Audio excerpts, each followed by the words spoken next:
Selamat pagi pemirsa. Dalam kunjungannya ke Papua pada Rabu hingga Jumat pekan lalu, Presiden Joko Widodo menilai secara umum hampir 99% tidak ada masalah besar di Papua. Pertanyaannya adalah apakah memang benar demikian yang terjadi di Papua? Pemirsa, inilah editorial Media Indonesia edisi hari ini Selasa 11 Juli 2023 dengan tema Konflik Papua Jangan Dianggap Sepele bersama saya Leonard Samosir. Dan Anda semua para pemirsa bisa ikut menyatakan pendapat Anda nanti dengan menelepon nomor telepon 021 583 99 100. Dan pemirsa, pagi ini telah hadir bersama saya Ketua Dewan Redaksi Media Group Elman Saragih. Bang Elman, selamat pagi. Pagi, Bung Leo. Sehat-sehat, Bang? Sehat. Sudah dari Papua? Waduh, Papua mah buat kita mah jauh. kenangan lama. Oh, kenangan lama ya. Tapi pernah ke Papua kan, Bang ya? Ya, aku rasa sih saya Papua ya belasan kali. Itu dia. Oh, sudah seperti Presiden Jokowi. Belasan kali ke Papua. Kita akan bicarakan apakah kemudian memang konflik Papua ini sesuatu yang harus kita lihat secara proporsional. Memang tidak besar begitu Bang Elman, tapi kita akan lihat dulu ada beberapa berita pemirsa yang akan diperhatikan dulu oleh media Indonesia. Yang pertama, ini terkait dengan perpolitikan tanah air. Headline media Indonesia untuk hari ini, kursi Ketua Umum Golkar, Ketum Golkar digoyang. Ini kan kalau politik kan katanya begitu Bang Elman, bahwa politik itu cair, dinamis, bisa jadi hari ini Bang Elman, bisa jadi besok saya, begitu kan. Ini artinya apa nih Bang, kursi Ketua Umum Golkar digoyang? Iya. Berarti ada angin yang kencang sedang menimpa partai ini kan gitu. Partai beringin ini ya. Ya, namanya beringin kan. Ya kan, daun lebat, betul. Pohon besar, ya pasti angin akan kuat juga gitu ya. Tapi harapan kita ya semoga ini hanya gimmick aja ya. Ya. Jadi kita berharap seluruh partai politik lebih konsentrasi untuk bagaimana membuat pemilu 2024 termasuk pilpresnya lebih kondusif ya. Berkualitas juga ya. Berkualitas. Sehingga kalau ada friksi-friksi, ada ketidakcocokan di antara internal Golkar, ya selesaikan aja secara internal. Betul.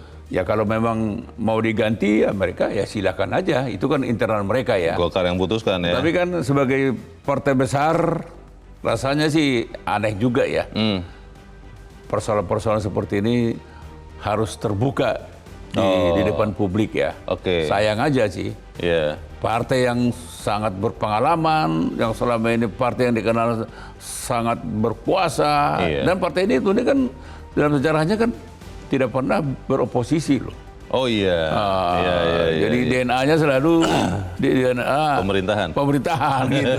Jadi saya nggak tahu ini kok tiba-tiba apakah karena memang karena ketum sekarang belum lambat menentukan sikap atau kemana, atau memang terkait dengan elektabilitasnya tidak pernah naik gitu ya. Ini nggak tahu ya. Ini kalau di sepak bola seperti ada manuver tanpa bola lah Bang. Gerakan-gerakan tanpa bola kan ya. Iya, jadi ada manuver-manuver yang gerakan-gerakan tanpa bola. Iya, dan biasanya manuver itu kan dari tim sendiri. Pasti. Jangan-jangan ini ada manuver juga dari tim yang lain Bang. Ya pasti ada berkepentingan juga yang mungkin juga masa lalu tidak kesampaian. Karena ada juga tidak kesampaian, udah pingin sudah jadi ketum, gagal gitu ya. Di sini kesempatan. Ada alasan gitu kan, nggak tahu lah. Baik, kita ikuti saja nanti perkembangannya seperti apa. Kita harapkan Golkar juga bisa berkiprah untuk demokrasi Indonesia. Kita ke berita selanjutnya di halaman 2 pemirsa. Ini terkait dengan sekian lama kita sudah sering dengar Bang Elman bahwa diperkirakan tahun ini akan ada gelombang panas El Nino, dan Indonesia di dalam berita ini dikatakan genjot produksi pangan. Dikatakan bahwa sudah mengamankan beras impor 2 juta untuk tahun ini, tapi baru terrealisasi 500.000 ton. Nah ini yang agak ngeri-ngeri sedap nih. Bagaimana Bang Elman? Ya, karena soal El Nino ini sudah sejak lama sudah diperkirakan akan terjadi. Ya mestinya persiapan pemerintah pasti lebih bagus ya. Dan kita ini harus selalu belajar daripada pengalaman pahit. Jangan pernah kita suka dadakan ya. Betul. Karena toh juga kemarau panjang ini sudah bisa diperkirakan. Tapi kan antisipasi, saya pikir mentalnya juga kalau kita lihat dalam keseharian ya, sangat busit untuk bagaimana supaya produksi pangan dalam negeri juga tetap terjaga gitu ya. Betul. Tetapi tetap saya juga pemerintah juga mempersiapkan import kan gitu kan. Tadi dikatakan 2 juta walaupun baru terrealisasi 500 ribu ton. Saya pikir itu sudah suatu hal yang ya membuat kita tidak perlu lagi khawatir lah. Gitu. Baik, kita harapkan juga Bulog betul-betul memainkan perannya Bang ya. Ketika musim panen raya ya serap. Ya, Bulog harus menyerap. Betul. Dan apapun alasannya, jangan memilah-milah. Gitu. Itu yang kita harapkan bisa dilakukan untuk memastikan tidak ada kelangkaan pangan pada waktunya nanti El Nino benar-benar hadir. Kita tinggalkan berita itu, kita ke berita selanjutnya masih di halaman 2. Ini terkait dengan Jakarta International Stadium.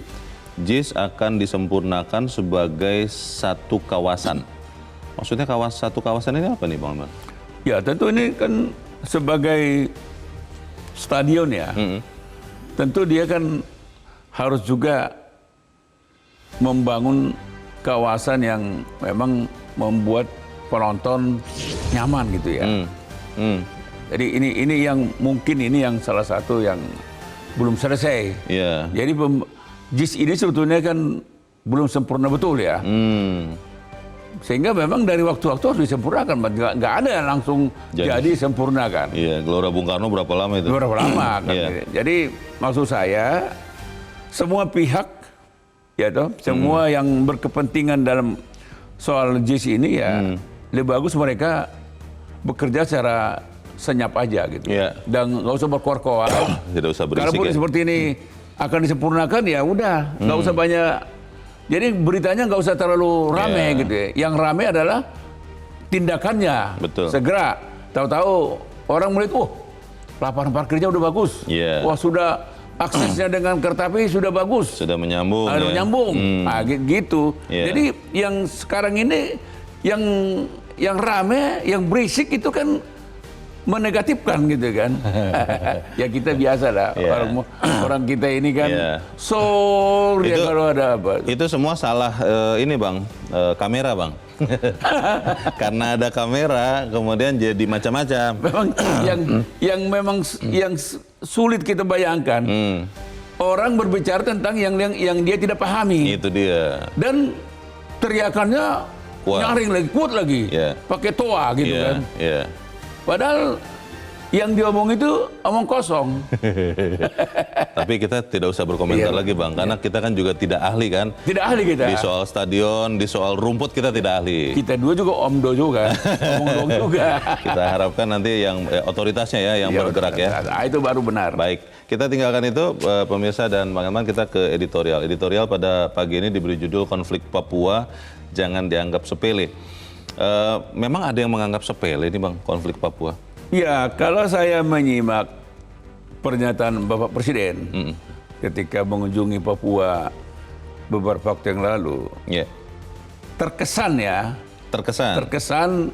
pernyataan beliau itu kan seperti mengecilkan konflik yang terjadi di Papua.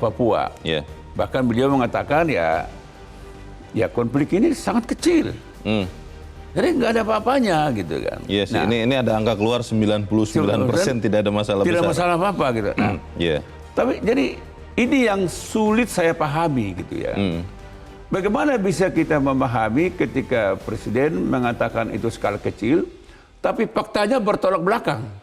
Kalau kita lihat fakta-faktanya, berapa banyak orang yang nyawanya hilang gara-gara konflik yang terjadi di Papua. Yang tewas tahun lalu misalnya, sekitar ada 50 orang, ya sipil, ya militer. Belum lagi kalau kita lihat yang sempat heboh itu kan karyawan sebuah PT yang membangun menara ya. Di Papua itu. 8 orang diserang, tewas. Nah, jadi yang saya mau katakan, kita juga tidak setuju soal Papua ini dibesar-besarkan. Tapi kita juga tidak boleh menafikan masalah ini. Karena kalau kita lihat sejarahnya, masalah Papua ini sudah dimulai dari tahun 65. Ketika terbentuk organisasi Papua Merdeka, separatis, kan begitu kan. Nah, jadi dan sampai hari ini separatis itu hanya diubah menjadi KKB. Namanya saja. Tapi sebetulnya kan perjuangannya tetap separatis. Nah, kan kalau kita lihat bagaimana mereka menebar rasa takut di masyarakat itu, teror, ini fakta loh. Tidak hanya meneror masyarakat loh, meneror TNI Polri juga. Nah, kalau Presiden menganggap ini kecil, menurut saya ini akan membuat masyarakat atau korban-korban yang selama ini sudah terjadi itu kan keluarganya pasti tersinggung. Loh, keluarga saya tewas, kok Presiden kok menganggap itu remeh? Dan kita nggak tahu lagi berapa banyak lagi korban yang akan tewas kalau kita melakukan pendekatan-pendekatan seperti angin lalu gitu. Atau jangan-jangan Presiden mengatakan itu, Bang Elman, untuk memberi semangat kepada aparat di sana agar kemudian tidak menjadi takut. Tapi nggak apa-apa. Nggak apa-apa. Siapa tahu seperti itu. Ya nggak apa-apa, tapi jangan juga dikatakan skala kecil. Kita akan bahas itu, Bang Elman. Dan adalah editorial Media Indonesia untuk hari ini, Selasa 11 Juli 2023. Konflik Papua jangan dianggap sepele.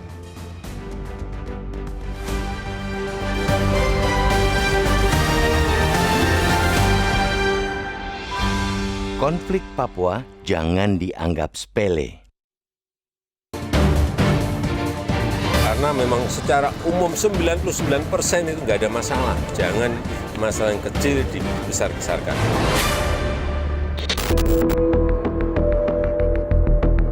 Dalam kunjungannya ke tanah Papua pada Rabu 5 Juli hingga Jumat 7 Juli pekan lalu, Presiden Joko Widodo menilai secara umum hampir 99% tidak ada masalah besar di Papua. Selama 3 hari beraktivitas di sana, tak satu pun gangguan yang ditemui Presiden. Karena itu, ia meminta semua pihak tidak perlu membesar-besarkan masalah kecil yang terjadi di sana. Karena memang secara umum, 99% itu nggak ada masalah. Jangan masalah kecil dibesar-besarkan. Semua di tempat, dimanapun di Papua, kan juga aman-aman saja.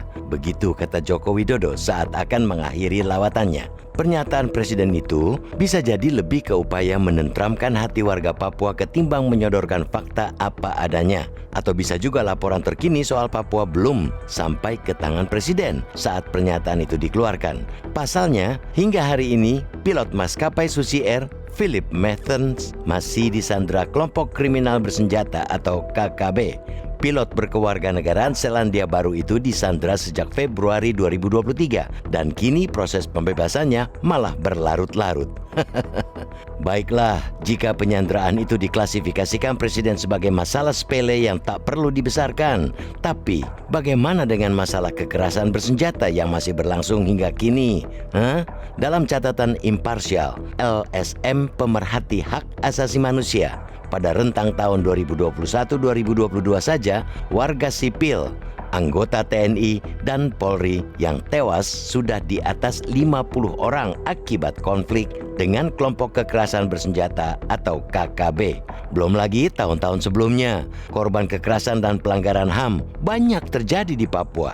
Jika jumlah orang tewas dalam 2 tahun ini masih belum juga dikategorikan sebagai masalah besar, publik tentu bertanya-tanya, masalah seperti apa yang bisa dikatakan besar oleh Presiden? Karena 1 nyawa melayang saja sudah terlalu banyak, Pak Presiden. Presiden sudah sekian kali berganti orang, namun konflik di sana tetap terpelihara. Konsep penyelesaian, mulai dari pendekatan keamanan hingga kesejahteraan, tak jua memberi hasil. Dalam catatan Kementerian Keuangan, dalam kurun waktu 20 tahun sejak 2002, transfer dana pusat ke Papua totalnya mencapai 1.092 triliun rupiah. Dana itu mencakup dana otonomi khusus atau OTSUS dan dana tambahan infrastruktur atau DTI yang mencapai 138,65 triliun rupiah transfer ke daerah dan dana desa TKDD 702,3 triliun rupiah dan belanja kementerian atau lembaga 251,29 triliun rupiah. Namun guyuran anggaran demikian besar tak juga membuat konflik mereda. Seringnya kunjungan presiden ke bumi Cendrawasih pun belum jadi jaminan persoalan di sana sudah selesai. Dua penyelesaian itu saja sebagai cerminan bahwa persoalan di sana tak bisa dianggap sepele. Ada baiknya pemerintah mulai merancang kembali dari titik nol, duduk bersama dengan para tokoh Papua untuk menyusun skema penyelesaian tanpa ada rasa saling curiga. Pembahasan bisa berangkat dari hasil riset tim kajian Papua dari Lembaga Ilmu Pengetahuan Indonesia atau LIPI yang pada 2021 mengungkapkan sedikitnya ada 4 akar konflik di Papua. Akar pertama, masih adanya perbedaan perspektif sejarah dan status politik Papua saat proses integrasi ke NKRI. Kedua, yakni kekerasan dan pelanggaran HAM, utamanya selama pemerintahan Orde Baru berkuasa. Ketiga, kegagalan pembangunan di Papua. Riset LIPI pada tahun 2004 sampai 2008 menemukan, sekalipun pada masa itu sudah berlaku status otonomi khusus, guyuran dana Otsus belum mampu meningkatkan kesejahteraan warga Papua. Berdasarkan data Kementerian Dalam Negeri, pada 2022 Indeks Pembangunan Manusia atau IPM di Papua dan Papua Barat sangat rendah, yakni di level 61,39 dan 65,89, jauh di bawah rata-rata IPM nasional 72,91. IPM itu menjadi alat ukur pemerintah untuk menakar harapan hidup, melek huruf, pendidikan, dan standar hidup sebuah provinsi. Lalu akar konflik yang terakhir adalah berkaitan dengan diskriminasi. LIPI melaporkan masih adanya persoalan diskriminasi rasialis yang marak dan terjadi di sana, terutama menyasar orang asli Papua. Konflik Papua jangan dianggap sepele, dianggap remeh. Karena faktanya, pemerintah pusat belum bisa menyelesaikan konflik di bumi Cendrawasih secara berkeadilan dan beradab. Dari 7 Presiden Republik Indonesia, hanya Presiden Joko Widodo yang paling sering mengunjungi Papua, yakni sebanyak 16 kali kunjungan. Namun, kunjungan Joko Widodo akan memiliki makna jika konflik Papua segera bisa dituntaskan. Rakyat Papua merindukan kedamaian sejati.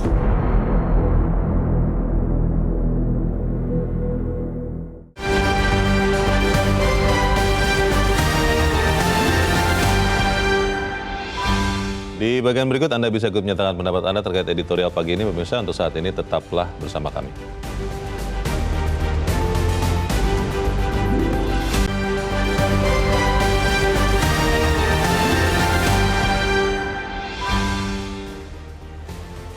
Terima kasih Anda masih bersama kami di Editorial Media Indonesia, dan sekarang Bang Elman kita akan bertanya juga. Kita saat ini sudah tersambung lewat saluran telepon dengan pengamat militer Al-Araf. Mas Al-Araf, selamat pagi. Selamat pagi, Mas. Ya, Mas Araf, kalau bicara di Papua, itu kan Presiden kemarin bilang sebetulnya 99% aman, tidak ada masalah besar. 1% berarti logikanya bahwa ada gangguan. Kalau Anda lihat sebetulnya apakah memang benar gangguan ini hanya 1% itu, atau sebetulnya ini lebih serius lagi daripada itu?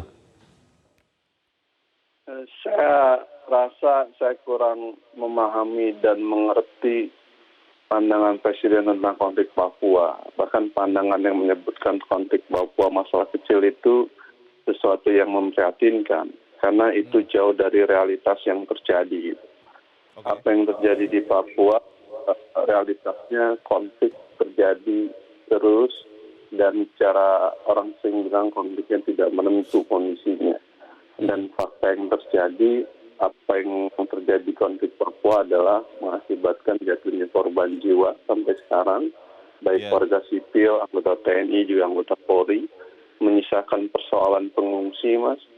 Lalu kemudian realitas yang terjadi, ada problem-problem penangkapan dan lain sebagainya, menang dalam beberapa kasus, ada problem-problem realitas lanjut dan masalah-masalah lain yang menyisakan konflik di Papua.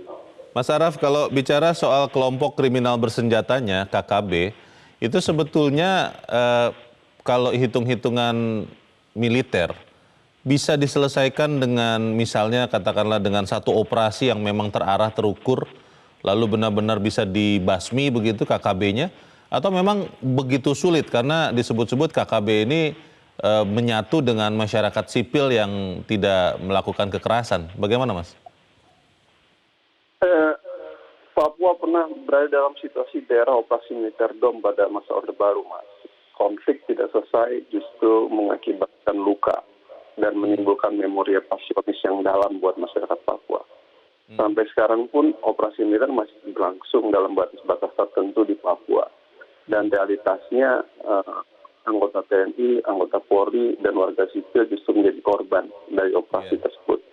Jadi buat saya, opsi operasi militer sesungguhnya harus dievaluasi ulang dan pemerintah justru mengambil opsi lain dan dengan membangun ruang dialog dalam penyelesaian konflik Papua. Persis seperti pemerintah Indonesia menyelesaikan konflik Aceh dengan jalan negosiasi dan dialog. Dan Aceh selesai menjadi bagian dari Indonesia saat ini dalam situasi damai. Harusnya penyelesaian di Aceh itu bisa menjadi bagian untuk menyadarkan pemerintah menyelesaikan Papua lewat dialog. Baik. Kalau bicara contohnya Aceh kan kita melihat ada pendekatan kesejahteraan ya. Kita tahu bahwa ada sekian uang yang diberikan juga sebetulnya menjadi bagian dari negosiasi. Kalau kita lihat di Papua itu sudah banyak sekali uang yang digelontorkan ke sana. Itu tidak efektif di Papua, seperti apa ya penyebabnya, Mas Araf? Ya, ini yang harus dilihat, yang saya bilang, makanya pemerintah jangan lihat ini hanya masalah kecil gitu, karena mereka hanya melihat soal di Papua itu soal ekonomi mata itu. Padahal root of conflict, akar konflik di Papua itu berbagai studi, misalkan LIPI menyebutkan ada 4 problem dasar gitu. Ketidakadilan ekonomi nomor 1, kekerasan dan pelanggaran HAM yang langsung, isu marginalisasi menjadi bagian dari situ, dan soal sejarah yang jadi kalau menyelesaikan dengan menyelesaikan uang itu kebijakan yang baik, tapi tidak menyelesaikan dan itu kebijakan yang sifatnya hanya top down. Sementara 3 soal lain terkait dengan isu marginalisasi, soal ketidakadilan untuk jawab di Papua kan tidak bisa diselesaikan hanya dengan uang, Mas. Kalau ada orang meninggal di sana tapi tidak ada penghukuman terhadap para pelakunya, tentu akan menimbulkan luka dan itu akan menimbulkan menjadi pemicu bagi perlawanan itu. Baik. Kita harapkan tentunya ada penyelesaian damai ya untuk konflik Papua, tetapi apapun yang terjadi ini kita harapkan ada keseriusan untuk mengatasi konflik Papua. Untuk saat ini terima kasih pengamat militer Al-Araf sudah mencerahkan kami. Selamat pagi, Mas Al-Araf. Selamat pagi, Mas. Bang Elman, pengamat militer Al-Araf mengatakan sebenarnya konflik di Papua ini tidak sepele begitu. Bagaimana, Bang? Iya, jadi begini, Bung Leo ya. Kita jangan melihat KKB atau OPM itu secara fisik tok gitu ya. Kalau saya memahami, Bung Leo menganggap ini berapa banyak sih? Jumlah orangnya kan sebegitu, jadi pasukan banyak nih. Jangan melihat secara kuantitas gitu ya. Jadi sebetulnya KKB ini harus kita baca, ini perwujudan daripada ketertinggalan ekonomi. Ya itu kan. Oke. Juga martabat mereka yang sempat hilang gitu ya. Karena sempat ada diskriminasi. Atau jangan-jangan sampai sekarang masih ada. Kita nggak tahu. Jadi kan, jadi kalau kita hanya menyerang secara fisik, itu tidak akan pernah selesai. Karena kita nggak tahu di mana dia. Karena kemudian jadi ada yang muncul lagi nanti. Ya karena kan ini kan patah tumbuh hilang berganti. Oke. Sehingga memang itu makanya saya tidak sependapat dengan Presiden. Kalau ini dianggap skala kecil.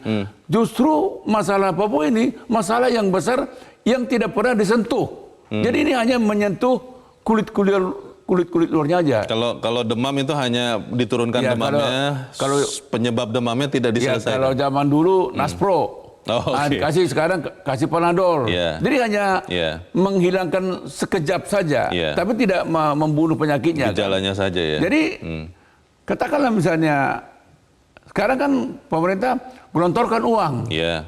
Mereka pikir selesai. Tidak sesederhana itu.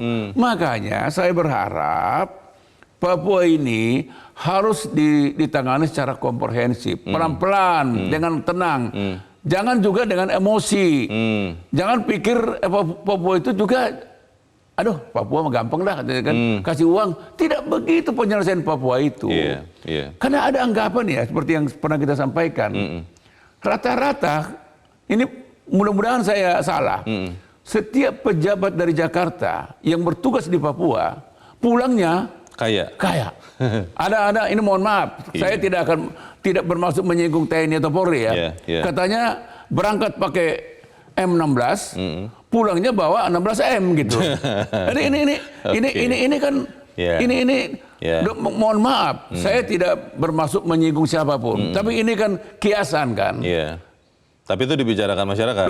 Perbincangan yang menjadi sudah pembicaraan umum. Orang Papua juga kalau ditanya, ya bagaimana kami bisa menganggap sama-sama dengan Bung Elman. Kami ini tidak sama kelasnya gitu kan. Padahal mereka ada di tanah kelahirannya sendiri. Di NKRI, di tanah kelahirannya sendiri. Jadi oleh karena itu ketika Presiden bilang ini skala kecil, ya saya pikir ya ini membuat masyarakat Papua makin marah gitu. Baik, kita akan bahas lagi, tapi kita harus jeda dahulu. Bang Elman dan pemirsa tetaplah bersama kami. Editorial Media Indonesia kembali seusai Headline News pukul 7 waktu Indonesia Barat.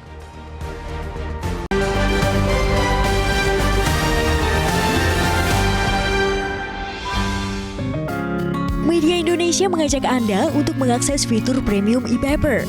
Dengan sajian konten berbasis intelektual dan meneguhkan kebangsaan, Media Indonesia tampil dengan lebih dinamis melalui e-paper Media Indonesia yang dapat Anda akses kapan saja, di mana saja. Caranya mudah, download aplikasi Media Indonesia di Android atau ketik link e-paper.mediaindonesia.com atau bisa scan QR code pada layar kaca Anda. Klik tab e-paper di bagian samping layar tablet Anda. Daftarkan data diri, serta pilih paket berlangganan e-paper Media Indonesia sesuai dengan kebutuhan Anda. Nikmati juga bonus spesial tambahan 4 halaman rubrik fokus setiap hari. Semua bisa Anda dapatkan hanya di e-paper Media Indonesia.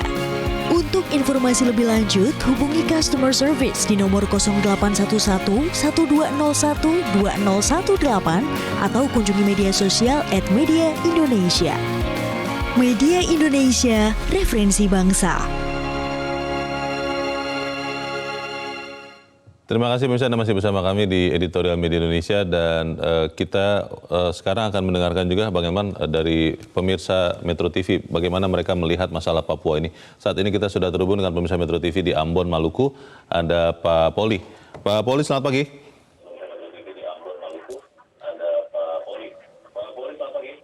Pagi Pak Leo. Ya, langsung saja Pak, silakan Pak Poli. Iya, jadi saya kira persoalan di Papua ini kan hampir sama dengan persoalan yang terjadi di Aceh. Jadi upaya-upaya seperti ini kan sudah hampir sama dengan di Aceh. Tetapi Aceh diselesaikan itu lewat forum dialog di Helsinki, lewat tokoh-tokoh yang terlibat di sana dengan GAM. Nah, persoalan di Papua ini kalau kita lihat, saya kira tidak bisa diselesaikan secara militer saja. Artinya kalau sudah upaya militer ini kan sudah upaya yang terakhir. Nah, ini kan akan terjadi korban Pak Leo dan Pak Elman yang cukup banyak, karena nanti di sana itu masyarakat sipil akan menjadi korban. Tetapi saya mau bilang begini Pak, upaya yang paling pas untuk persoalan-persoalan di Papua harus dengan dialog tokoh agama, tokoh masyarakat. Kemudian itu yang mungkin bisa merekatkan penyelesaian. Yang kedua, kalau kita bicara dana, ini sudah kurang lebih 2.000 triliun untuk Papua pendekatan kesejahteraan. Tapi apa yang kita nikmati di Papua kan masih ada terjadi Bang Leo dan Pelman. Oleh sebab itu menurut saya, kalau dana itu yang terkait dengan kesejahteraan di Papua belum dapat menyelesaikan apa yang menjadi perhatian pemerintah, saya kira tidak ada jalan terakhir. Harus dialog dengan tokoh-tokoh di sana, tokoh-tokoh yang selama ini berseberangan dengan persoalan yang tadi dikemukakan sejak Orde Baru itu, supaya bisa menyelesaikan masalah. Saya kira itu yang harus diselesaikan Pak Leo. Karena terjadi konflik yang tidak, ya. Baik, terima kasih Pak Poli di Ambon, Maluku untuk pendapat Anda. Selamat pagi. Di belakang Pak Poli ada Pak Ramadan di Jambi. Pak Ramadan, selamat pagi. Selamat pagi Metro. Assalamualaikum Pak Herman. Waalaikumsalam. Bang Leo. Silakan Pak Ramadan. Pendapat Anda. Situasi tidak kondusif itu menurut saya yang perlu diwaspadai. Mudah-mudahan dugaan saya ini salah Pak Herman. Misalnya seperti ini, Pak Herman nyuruh saya pergi kepada suatu tempat, selesaikan ini uang kamu. Nah, saya ini yang mengeruk keuntungan dari suruhan itu yang khawatir. Apa yang disampaikan oleh Pak Herman tadi, perginya pakai M16, pulangnya 16M, jadi dibalik. Jadi ini yang sangat perlu diwaspadai Pak Herman, sangat perlu. Padahal akar rumput di sana, orang-orang menderita di sana, orang penduduk asli inginnya bahagia. Tetapi orang suruhannya ini yang perlu diwaspadai. Saya tidak menuduh siapa-siapa, Pak Herman tadi. Saya sependapat dengan Pak Herman, orang yang disuruh itu betul-betul perlu diwaspadai dan diwaspadai. Karena situasi tidak kondusif ini banyak yang mengeruk keuntungan. Kata orang kami itu menangguk dalam air keruh. Itu yang perlu diwaspadai oleh pemerintah. Maka itu berharap pemerintah serius menangani ini. Terima kasih. Assalamualaikum warahmatullahi wabarakatuh. Waalaikumsalam. Terima kasih Pak Ramadan di Jambi untuk pendapat Anda. Selamat pagi. Di belakang Pak Ramadan ada Pak Isar di Cilegon, Banten. Pak Isar, selamat pagi. Selamat pagi Pak Leo, selamat pagi Pak Herman. Selamat pagi. Silakan Pak Isar. Ya, jadi begini, besar kecilnya suatu permasalahan, terutama masalah keamanan, itu tidak bisa dilihat dari luas daerah, Pak. Ya, sekecil apapun luas daerah, kalau sudah ada mengancam nyawa manusia, ya jangankan cuma satu provinsi, apalagi dia akan merembet ke mana-mana, itu akan dianggap suatu hal yang sangat serius. Itu yang pertama, ya. Jadi ya, saya agak kurang setuju lah dengan statement Presiden kita untuk hal ini, ya. Kemudian yang kedua, penyelesaian itu harus berorientasi kepada akar permasalahan. Tadi kan sudah disebutkan oleh editorial ada 4 permasalahan pokok kan, ya termasuk ketimpangan ekonomi dan sebagainya. Jadi pemerintah harus melihat penyelesaian masalah berdasarkan akar permasalahan itu, gitu ya. Dan ketika menyelesaikan akar permasalahan itu harus ada progresnya dari semua sisi akar permasalahan itu harus ada progresnya. Dan progresnya itu harus dilaporkan kepada wakil rakyat. Ya DPR juga harus bertanya gitu, apa progresnya gitu kan. Karena permasalahan Papua ini bukan cuma permasalahan rakyat Papua, tapi rakyat seluruh Indonesia. Reputasi bangsa itu tergerus gara-gara permasalahan Papua. Itu saya kira ya, demikian. Terima kasih. Oke, terima kasih Pak Isar di Cilegon, Banten untuk pendapat Anda. Selamat pagi Pak. Menarik Bang Elman ketika Pak Ramadan tadi juga setuju dengan yang tadi Bang Elman sempat katakan, hati-hati dengan orang-orang yang disuruh untuk membereskan masalah di Papua, karena bisa jadi mereka malah mengambil keuntungan di dalam kesempitan ini. Bagaimana Bang? Jadi begini, saya sependapat dengan Pak Ramadan tadi ya. Saya kenal orang Papua juga. Tadi saya katakan saya belasan kali saya ke Papua sebagai wartawan ya. Kesimpulan saya, orang Papua itu rata-rata rendah hati kok. Rendah hati dan mau menerima nasihat, mau mendengarlah. Pada dasarnya tidak beda dengan seperti kita juga. Kan? Mereka juga tahu diri, tapi mengapa mereka terkesan membangkang kan gitu kan? Terkesan ya. Kesannya. Kenapa mereka juga ingin merdeka gitu kan? Nah ini yang kata kuncinya sebetulnya, yang harus dipahami kita para pemimpin yang ada di Jakarta kan gitu kan. Nah, maka itu dari awal saya sudah sering saya katakan, dengan pemekaran sekarang dari tadinya 2 menjadi 6, ini kesempatan emas buat pemerintah kita untuk segera bisa menyelesaikan Papua. Apa itu? Pendekatan kesejahteraan. Bagaimana kita bisa membuat masyarakat di Papua itu juga masyarakat yang sejahtera, masyarakat yang bisa senyum, bisa tertawa seperti kita yang ada di Jakarta, seperti teman-teman kita yang ada juga di Medan. Itu juga harus mereka rasakan.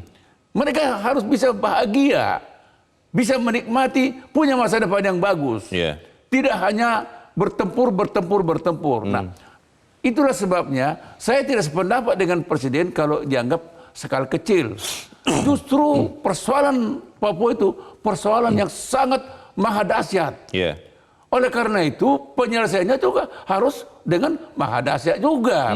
Tidak boleh sepotong-sepotong. Yeah. Maka tadi saya katakan, jangan menganggap gelontorkan uang dana otsus sekian ratus triliun. Tidak menyelesaikan masalah. Yeah. Apalagi yang mengantarkan uang ini juga tidak lupa, bahkan prioritas utamanya adalah mengantongin ke kantong. Nah, itu mengambil fee untuk pribadi. Betul. Katakan misalnya seratusan lebih triliun fisiknya ya. Yeah. Tapi faktanya berapa sesungguhnya yang digelontorkan untuk mensejahterakan masyarakat Papua? Yeah. Coba jujur-jujuran dulu. Yeah. Mereka-mereka yang pernah diminta bertanggung jawab untuk mengantarkan, untuk mengelola uang ini. Berapa banyak sesungguhnya yang mereka berikan kepada masyarakat Papua? Yang harus betul-betul, jujur. ya. Kalau tidak jujur ini masalah tidak pernah akan selesai. Bang, kalau tadi sempat disebut-sebut penyelesaian konflik di Aceh ya, sebagai salah satu contoh misalnya, itu bisa tidak untuk ditiru kemudian dilakukan juga di Papua? Sangat bisa. Kalau di Aceh itu kan saya melihat betul-betul Jakarta itu tahu diri gitu ya. Memahami persoalan. Dan menyesali apa yang telah mereka pernah lakukan. Ada permintaan maaf? Tidak perlu permintaan maaf. Jangan pikir kata maaf udah langsung menyelesaikan. Apa dulu? Ini makanya kan dialog. Yeah. Kalau dialog yang dilakukan dialog pepesan kosong, untuk apa, Leo? Yang selalu hanya dari Jakarta dimintakan dilakukan saudara-saudara kita di Papua. Perlu dialog. Yeah. Dialog apa? Yeah. Kalau dialog tetap lapar, tetap tidak bahagia, bagaimana bisa mereka bisa menerima dialog? Jadi setarakan dulu. Itu yang saya katakan. Sekarang nambah 4 provinsi. Menambah 4 provinsi ini jangan juga untuk menambah pundi-pundi orang-orang. Nanti jangan-jangan bukan M16 M lagi Bang, tapi 160 M. Ya 160 M. Jadi jangan kita mekarkan Papua, tetapi memberikan lahan buat mereka-mereka yang selama ini tidak menjabat. Maka saya kan selalu pernah saya katakan, nambah 4 provinsi.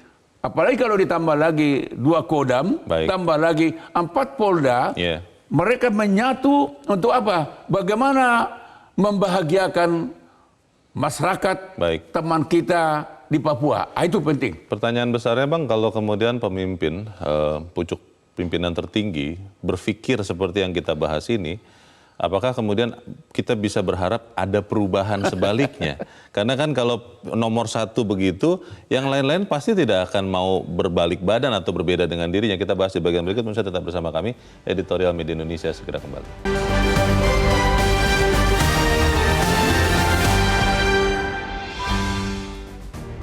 Terima kasih pemirsa, masih bersama kami. Kita di bagian akhir dari diskusi kita pagi ini. Bang Irman, kalau sebagai murid, saya akan ikut apa guru saya katakan. Dan kalau sebagai bawahan, saya akan ikut pimpinan saya katakan. Kalau pimpinan tertinggi negara ini, presiden, beranggapan bahwa sebetulnya 99% masalah Papua ini aman, tidak ada masalah. Apakah kemudian aparat-aparat di bawahnya bisa mengatakan yang sebaliknya kepada presiden? Ya, mudah-mudahan para pejabat teknis tidak menerjemahkan pernyataan presiden itu secara letterlek ya. Sebab kalau diterjemahkan secara apa adanya, wah, presiden bilang skala kecil kok, ya udah. Berarti Papua tidak usah lagi kita jadikan prioritas. Udah selesai kok. Kita kecilkan saja. 99% tidak ada masalah. Hanya 1%. 1% biasa di provinsi lain, jangan-jangan 10%. Biasa-biasa aja kan gitu. Nah, ini mudah-mudahan bacaannya begitu. Tapi kalau bacaannya memang linear, sama, wah bahaya itu. Itu yang saya katakan, kita akan tetap memelihara pertikaian, permusuhan. Jadi saya mau mengatakan, seberapa banyak juga kita kirim ke sana pasukan, Leo. Seberapa banyak juga uang kita gelontorkan ke sana. Kalau pendekatannya seperti pendekatan selama ini tidak ada terkontrol, maka Papua itu akan selamanya juga seperti ini api dalam sekam. Yeah. Paling-paling yang terjadi ya dari pernyataan satu pernyataan kedua, dan selalu kita menihilkan. Yeah. Nggak ada masalah di Papua. Siapa bilang di Papua tidak ada masalah? Kalau nggak ada masalah, kenapa nyawa bergelimpangan di sana? Yeah. Dari tahun ke tahun tidak kunjung turun, malah naik terus. Yeah. Ya kan, skalanya kan makin apa? Betul. Makin tinggi apanya itu kan. Nah, kekerasan di sana. Nah, bagaimana kita bisa mengatakan ini tidak ada? Bagaimana sekarang keluarga korban? Iya. Kalau dikatakan nggak ada apa-apanya itu, loh, bagaimana nggak ada apa-apanya? Bapak saya, adik saya, saudara saya, pemilih saya tewas di Papua. Iya. Nah, apa itu nggak ada? Bang Elman, belajar dari penyelesaian konflik yang mirip ya di Aceh sekian waktu yang lalu. Akhirnya ada sebagian orang yang menjadi curiga, Bang. Jangan-jangan yang di Papua ini yang terjadi ini memang sengaja dibiarkan supaya bisa menjadi sesuatu. Ada yang mengatakan itu mesin ATM, ada yang mengatakan itu alat bergaining politik atau apapun, Bang. Ini kan berkembang di tengah masyarakat. Bagaimana, Bang? Begini, Leo. Seperti yang Bung Leo katakan, itu juga yang menjadi perbincangan di masyarakat umum. Yeah. Mereka suka kok ada konflik. Jangan-jangan. Ya. Mereka jadi curiganya begitu. Wah, kan? Enak juga nih, semakin lama bagus daerah operasi. Itu apa, dana operasinya pun tidak terhingga itu. Saluran kesejahteraan dalam tanda petik untuk oknum ya. Betul. Untuk oknum. Jadi bukan tidak mungkin juga ada yang suka memelihara ini. Jangan-jangan gitu ya. Iya, bisa iya, bisa tidak. Mudah-mudahan kita berdua salah ya. Betul. Nah, tetapi kalau itu yang terjadi, saya nggak bisa membayangkan bagaimana kita menanggung dosanya kan. Mohon maaf. Kalau masih ingat dosa, Bang. Ya itu yang saya katakan kan. Dan bagaimanalah pertanggungjawaban kita terhadap saudara kita yang di Papua sana. Mereka jadi korban loh. Yeah. Mereka yang merasakan kegetiran ini. Mereka yang merasakan kepahitan ini. Yeah. Kita di sini kan tenang-tenang. Yeah. Kita berdua ngomong, kan, tapi sahabat kita, masyarakat kita yang ada di Papua merasakan getir, sakit, dan memilukan. Yeah. Karena mereka seperti kita tonton tadi kan, ada pengungsian yang dengan cara helikopter, dan mereka tidak nyaman. Seperti bukan di Indonesia ya? Seperti bukan di Indonesia, seperti ada di sono, di benua lain sana itu, ya kan? Coba lihat Anda kan, rumah dibakar, sekolah dibakar, gereja dibakar, semua dibakar. Usulan kita, Bang, apakah seperti tadi beberapa pemirsa mengatakan ini tokoh-tokoh masyarakat, tokoh agama itu harus diajak bicara segera, itu bagaimana, Bang? Ya, setuju saya diajak bicara. Tapi kalau hanya diajak bicara, bosan juga orang, Leo. Tidak ada dampaknya. Tidak ada dampak, itu saya katakan. Bicara dialog dengan pepesan kosong. Iya. Tapi apa? Iya. Yang mereka butuhkan tidak perlu dialog, tapi fakta. Coba kalau seluruh bupati, camat, gubernur yang ada di Papua, seluruh pegawai negara sipil yang ada di Papua, ya pejabat militer, pejabat sipil, jaksa, semua mau memang membangun Papua, itu akan menyelesaikan masalah. Tidak perlu dialog. Mereka nggak butuh dialog. Mana? Buktikanlah kau sayang sama saya.